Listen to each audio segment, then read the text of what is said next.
Hello, hello. What's up, Foxies? And welcome on down to the Foxhole. I'm glad to have you guys all back.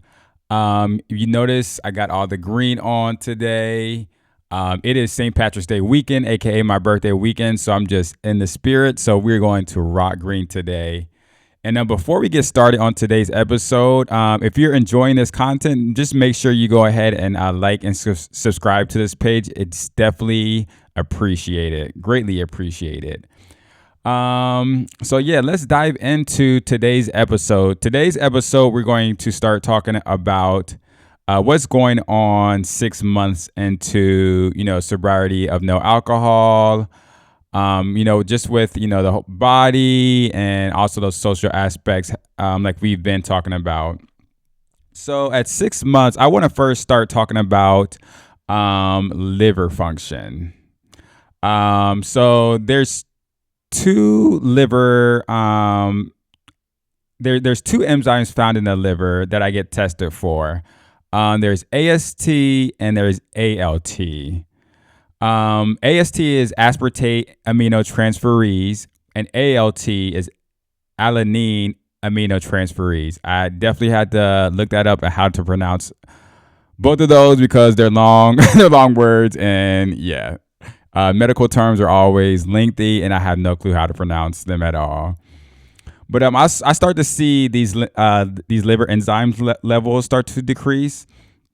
And high levels obviously can, indicate that there may be, some liver function, some liver problems going on. So my goal is to always keep these numbers, low, because obviously we don't want them high.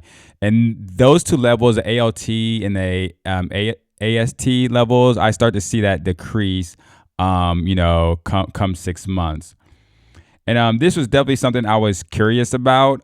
So like I've been tracking this, for probably about like 3-4 years, but I really started to track it when I was in the height of my depression, and also, when I stopped drinking alcohol. And before I go through these numbers, I do want to say, like, per my doctor, these numbers can change day to day, and they're more. There's definitely more or less factors that can cause the levels to go up and down. But the only one that really affects me are drugs like that are found in like Tylenol, like acetaminophen. Like I mentioned before, I think I mentioned it before, but I started taking ibuprofen all the time for my hangovers. Like if it's the weekend, like Friday, Saturday, Sunday, like I'm probably taking ibuprofen every single day. Because those hangovers I was telling you guys about was just so severe. And I do want to say two things that I was kind of mind blown about, that I just found out last year when I stopped drinking. And I'm not sure if I was just like ignorant or I don't know. So I'm curious to see if you guys knew these two things, but these definitely just were mind blowing to me. So let's see. The first thing were Tylenol and ibuprofen are not the same thing, which is like crazy to me. Like I always thought they were two drugs, just different brands, did the exact same thing, but come to find out they are not at all. So let me see. So Tylenol is a pain reliever and a fever reducer, which, I knew that. And then ibuprofen is a pain reliever and an anti-inflammatory. So I knew ibuprofen was a pain reliever, and I knew Tylenol was a pain reliever and a fever reducer. But I didn't know ibuprofen was an anti-inflammatory, which is good. I was taking that really instead of Tylenol, because I would dabble into Tylenol every now and then, but I, had those big, cans of ibuprofen. But it's good because like I have like a bad back. So I have like my back gets inflamed a lot. So that's good. I was taking that ibuprofen instead of Tylenol because it's a anti-inflammatory, which I did not know. So if you didn't know, you learned something new today. And then the second thing is there is no real cure for a hangover. I was absolutely mind blown when I found this out because, like, all growing up, I just always assumed that, medicine cures a hangover, like Tylenol, ibuprofen. What other names are there? Aleve, Advil, like whatever you want to use. I thought those cured hangovers. And I also thought that greasy foods cured hangovers as well. So, like, all growing up, like, I was made to believe, like, I used to, like, I mentioned, like, I was the worst drunk eater. I just ate everything, like, in sight, always hitting at McDonald's, more so in Las Vegas. But when I was back in Cincinnati, I'd always eat, like, pizza, steak and shake, like steak burgers. Yeah, mainly pizza and steak and shake. Chicken fingers, just anything really with grease because I always thought greasy foods cured hangovers. So I always made sure I ate a big meal before I went to bed. So when I woke up, I wouldn't get a hangover. And as I mentioned, I used to never get hangovers back in the day. So, like, I just believed like greasy foods don't give you hangovers because I never got hangovers because I always like before I went to bed, I always ate like steak and shake or pizza or just any kind of like greasy food. So, like, my mind just was like, oh, do this and you won't get hangovers. So I just always believed that. And come to find out that is not the case at all. The only cure for a hangover is time, which is just mind blowing to me. Like, the greasy foods and the ibuprofen and the Tylenol I was taking wasn't really curing my hangover. It was just, it was the time that was healing the hangovers. Like, I'm sure, yeah, like it could aid, like ibuprofen and Tylenol can aid in it a little bit, especially if you have like, maybe like you're getting a fever or whatnot. But time is the ultimate only thing that can cure a hangover, which it's crazy. Like, so if you don't know, now you know, Foxies, because I had no idea. It was news to me. So I do want to get back. I got a little sidetracked, but I do want to get back to those ALT and the AST enzymes, and we're really actually going to talk about ALT, the alanine transferase, just because that one's more specific to the liver. So I'm going to go back to my levels like during like the height of my depression. And I do want to say before I go into this, the range of these levels, they vary based on the test and the doctor. So at my specific doctor, 44 is kind of at that point where you're like, you like need to like kind of start watching how much you drink. There's not really like a big concern, but you need to really start watching what you drink. So 44. So I want to go back to 2023, like the height of my depression. So let's see. These are tests. These are blood tests. So on July 28th of 2023, my level was at 37. And then a few months later, October 27th of 2023, my level was at 40. Remember, we had that 44 range where it's like, hey, start to kind of watch, how much alcohol you're drinking. And I remember when I got that 40, I remember like kind of like being scared. I'm like, not only are my, enzyme levels going up, but I'm getting close to that 44. Like it jumped it jumped up 3 points from the previous 3 months. So I'm like, if I jump up again in 3 months, that's going to be 43. That's like right there at 44. So like, you got to stop drinking. But I just remember being scared and just asking my doctor, and he just kind of told me like, yeah, just don't drink as much, because as mentioned before, like I was a binge drinker. Like I went out on weekdays and drank, from time to time. But my real issue was weekend binge drinking. And I'm sure like a lot of people binge drink because, we all have, well, not everybody, but like most of America, has Monday through Friday, standard, 9 to 5 jobs. And then come weekend, like all you want to do is drink. So I was just, a big binge drinker. So again, we have the 37 and then the 40. And then the last time before I stopped drinking, my level again was 40. So that was on February 1st of 2024. And then, I stopped drinking on February 18th was my last alcoholic beverage.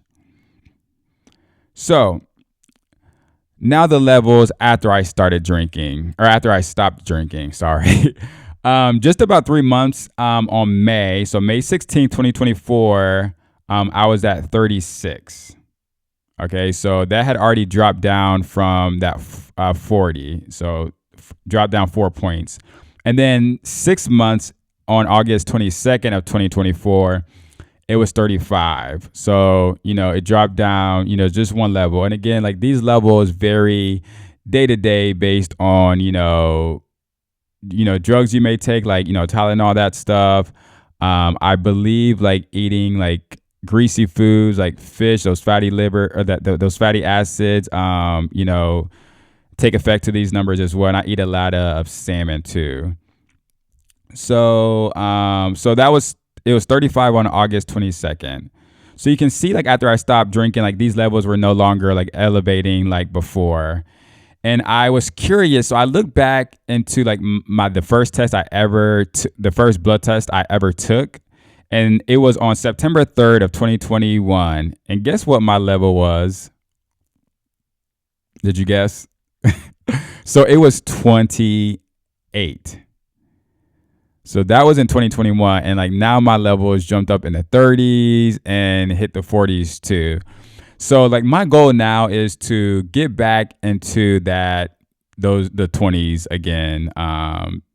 So 2021, like I was definitely, I don't think I was drinking I feel like I may have been drinking more than I was during my depression, to be honest. Because that's back when I was kind of still like new in Vegas and was just really like in party mode. Like I had to hit like every pool party. I had to hit all the bars. Yeah, so that's intriguing. But I'm definitely like trying to get back into, the 20s, the low 30s. So that's something, I'm going to continue to track and hopefully give you guys an update later down the road. So that's the first thing, the liver function started to decrease the enzymes.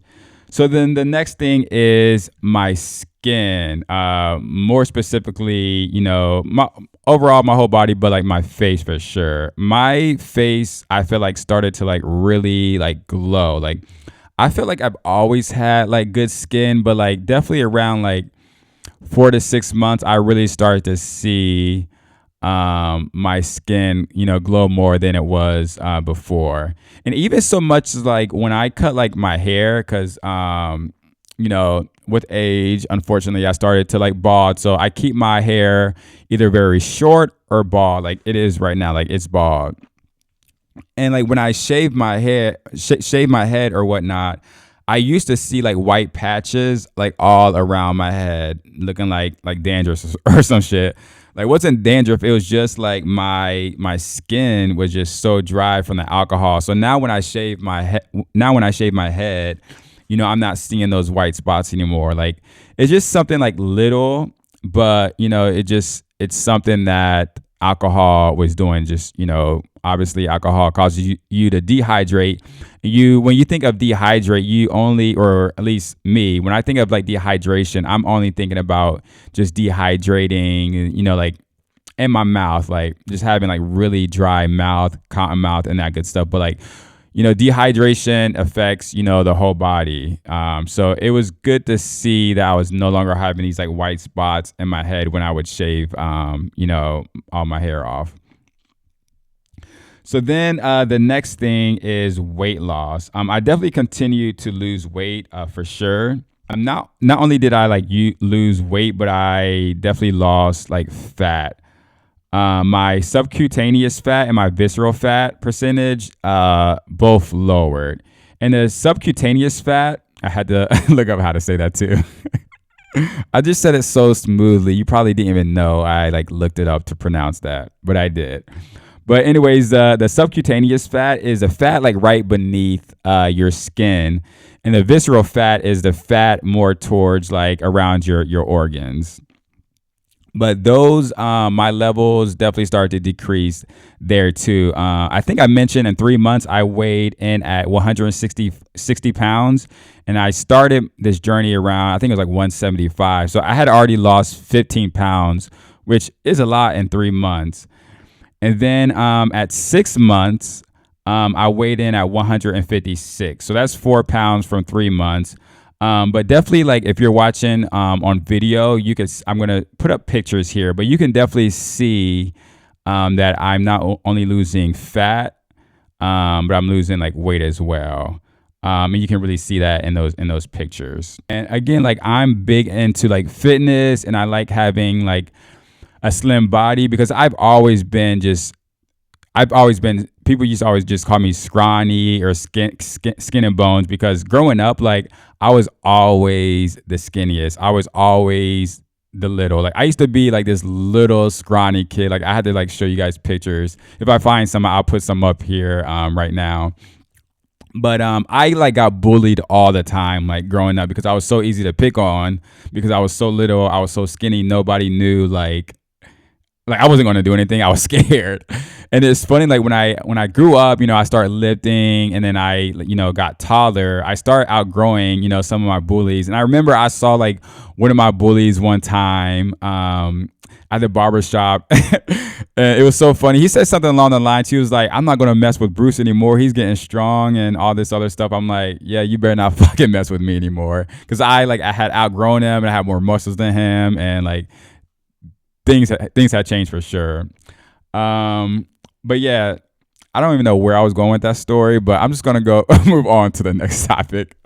So the next one was mental clarity and mental health. So both of these definitely continue to progress at 6 months. And like when it comes to mental health and mental clarity, these are things like that you just have to work on like day by day by day by day. But I can see day by day like my mental health and my mental clarity was getting better, which like I said, that brain fog and those tension headaches just really bogged me down all the time. So like I was coming to life like more than ever around this time. And yeah, like I was just able to like think clearly. The reality of situations were coming like more aware to me. And all of that like just really just helped and boosted, my mental health and every way. And this is something that continued to get better as we go on. And then I will say like from months like 6 to 9 months, but more closer to 9, my mental clarity and my mental health definitely did a 360. So I'm definitely I can't wait till we get to those episodes to really talk about that. And before I go any further, I definitely want to reiterate, my sleep was still great. I was still sleeping like flawlessly. So I wasn't consuming a bunch of like unhealthy foods throughout the night. So that means I wasn't putting more calories in my body. So that means, my weight was better managed for sure. And my anxiety was pretty much stagnant, but it went up and down depending on the situations I had put myself in, which I'm about to talk about. And then that's about it. I just want to reiterate those things from the past episodes.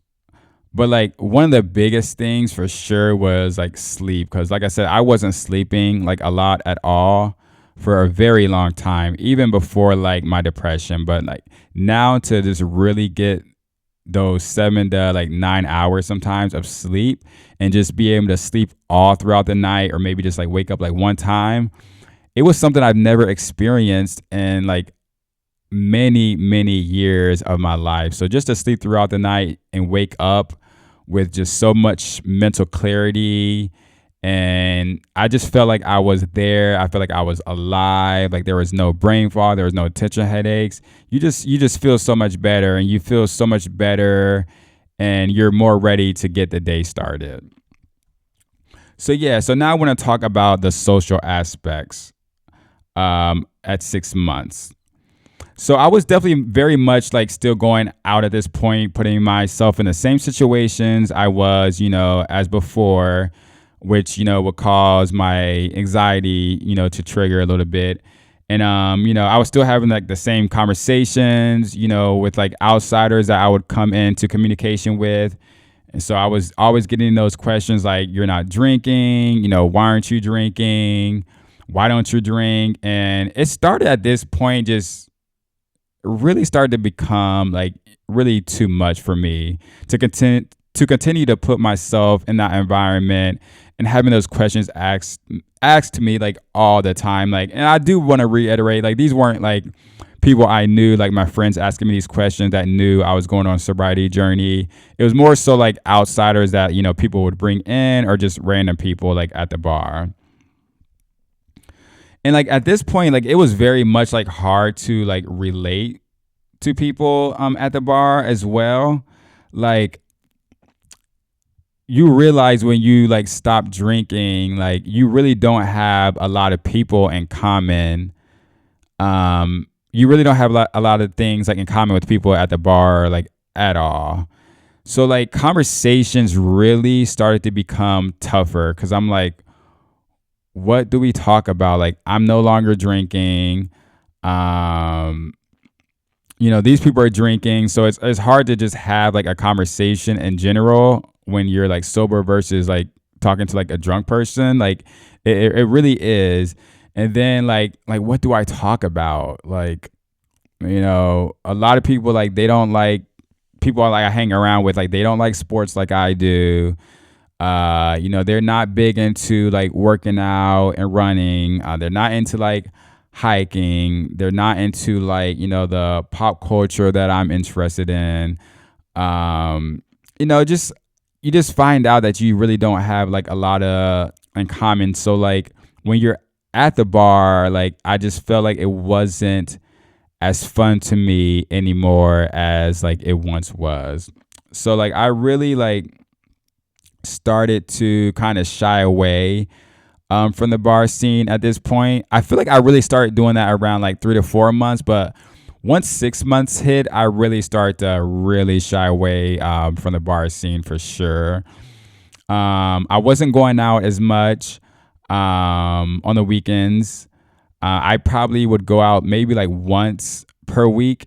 And even that, I wasn't like staying out all day. Like I wasn't going to like the pre-games. I wasn't going to the bar. Then I wasn't going to the after parties. I would just, sometimes go to like a little pre-game, but more so just meet, people at the bar, and then, spend like maybe like 2, maybe 3 hours at the bar. And then that would be it. And at the bar, like I would really only go just to keep that social aspect of my life, at a high level for people like I've been hanging out with, the past, 2, 3 years. And when I was at the bar, I started to play like pool a lot, because I felt like that was like a big distraction. So I wouldn't have to talk to a bunch of drunk people, or drunk people wouldn't like talk to me, because I feel like a lot of times we just like got nowhere. So I would like, there's always like pool tables or something to do, like darts, like at the bars like I go to. So I would always like either ask, my friends to play darts or pool, or do something where we weren't always sitting like at a table and just like talking, because it just became like too much for me. So if it was just like, we were playing games, and I feel like I could handle that. So I began to do that a lot at the bars too. So then at the end of the 6 months, that was kind of like the whole social aspect. Like, so like, things change a little, but not like a lot. But at the end of the 6 months in August, I unfortunately got laid off from my job. And I'm going to tell this story because it's definitely a big factor into not only like my sobriety journey of no alcohol, but also just like my mental health and my mental clarity. So the president of the company had came to me and told me that they were doing budget cuts come October. So this was August. And he basically, gave me two options. And I wasn't the only one to, get these options as well. A lot of other people, and not only our Vegas office location, but other locations got this, kind of same offer as well. So he told me they're going to do budget cuts in October, and then he gave me the options of I could either work until October, and then you'll probably get laid off, or I could get laid off like now. Like I think he talked to me on Wednesday. I could get laid off that Friday, and then they would give me a severance package. So like this all hit me so quick. I remember being in his office with like kind of like not only like a sigh of relief, but also like my heart, pounding, because I'm like, I'm getting laid off. That means I won't have a job. That means I won't really, have income. And with in today's world, like we need constant income. So it all hit me so hard. So I remember telling him, I was like, this is kind of like sprung on me. But like, is there any way possible, like you could give me like this weekend to think about it? And thankfully, he said yes. So I thought about it all weekend. I called my mom. I called some friends to ask them like, their advice. But ultimately, like when I left that meeting, I knew what I was going to do. So that next week, I come in and I had asked them the question. I said, if other people take this deal come October, will I still have a chance to have my job? And he said he couldn't give me an answer. So that was basically the final, like, I know my answer.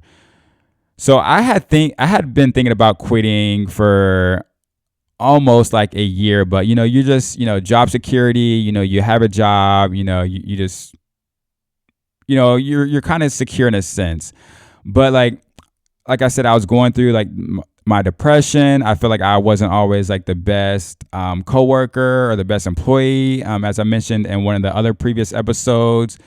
And I just felt like I was like trapped in a sense, like my body and my mind. So I'm like, I think this might be God telling me like, Bruce, this is kind of what you've been manifesting in a sense. Like this is your time to get out. So I had to ask them, is there any way like with the severance, can I like, negotiate the severance? And thankfully I was able to, and I got a pretty good severance. I'll keep it at that. And I basically told him like, yeah, like I'm ready to take this offer and basically get the hell out of here. Again, I do want to mention, like, I really did like that job. I was there for about 4 years. I really did like it, but like I said, it just came a point in time in my depression. I just was not all there, like by any means. So I ended up taking the offer and chucking the deuces. And I remember like my last day, it was a Friday. This was like kind of like hush hush because not everybody got laid off. There's only like a handful of people got laid off, and not a lot of people like knew I was getting laid off either. Like it was supposed to be like hush hush. So I didn't really like tell like anybody because I was told not to tell anybody. So I remember like I kind of like was secretly like packing up.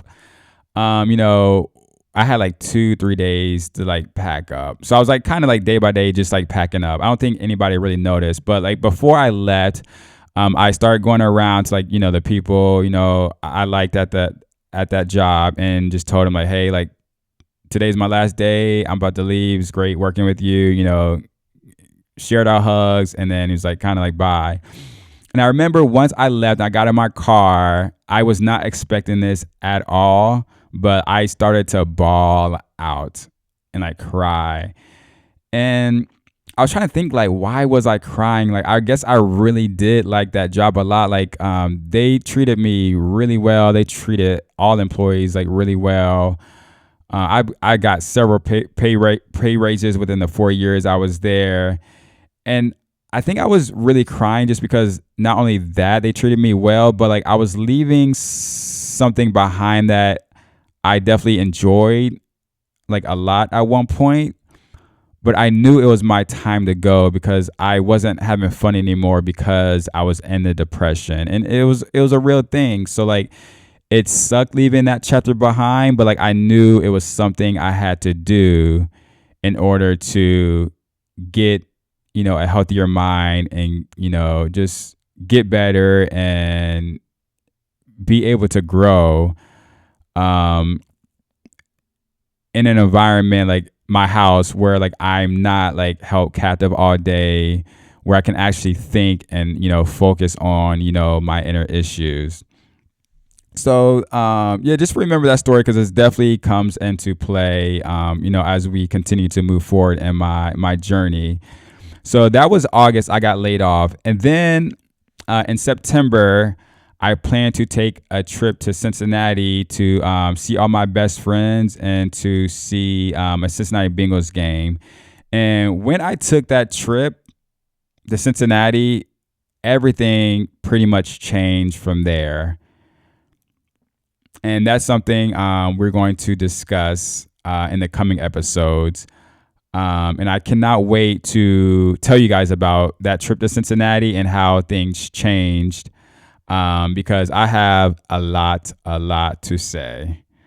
I'm just going to leave it at that for now. And we're really going to dig into that trip and what else happened, come 9 months of the journey of no alcohol. And I really cannot wait for that episode because, it's going to be a lot for sure. So I want to thank you guys for coming down onto the Foxhole for this episode. I hope you guys enjoy your day. Have a great weekend, and I will see you guys next time. You guys rock.